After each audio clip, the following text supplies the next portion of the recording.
Constatant que la cible jeunesse est une cible un peu délaissée et que toutes les nouvelles politiques sont construites autour de cette cible, IBP a décidé de s'engager à former les jeunes sur plusieurs thématiques, en commençant par les finances publiques, mais aussi à renforcer leurs capacités pour pouvoir leur permettre d'apporter un certain développement au niveau de leur communauté.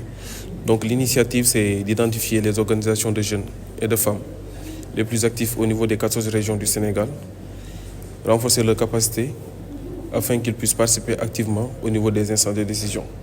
Depuis le début de l'année, nous avons fait plusieurs régions, à savoir Kaolack, Fatick, Thiès, Louga, Matam, Bakel, Kédougou, Sédhiou, Ziguinchor, Kolda, pour pouvoir former ces jeunes sur les finances publiques, mais surtout sur le budget des collectivités locales, qui est un outil de développement.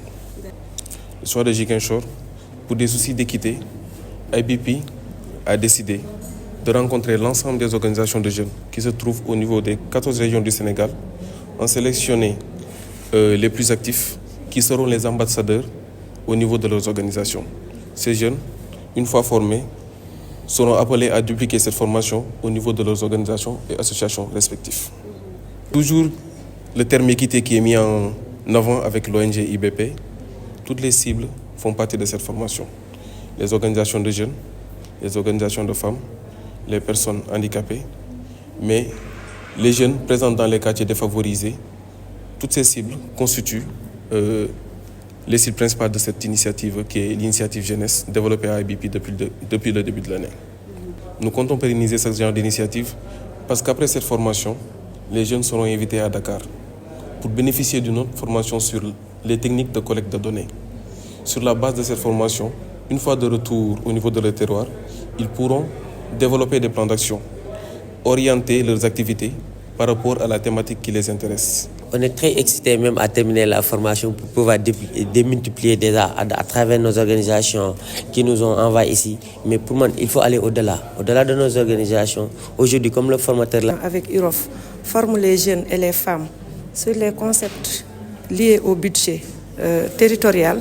Ça va permettre aux jeunes de pouvoir sensibiliser les communautés, de les accompagner pour qu'ils puissent être présents dans les instances de décision. Après cette formation, ces jeunes-là doivent démultiplier ce qu'ils ont appris ici, parce qu'ils seront très bien outillés pour qu'ils puissent accompagner leur communauté.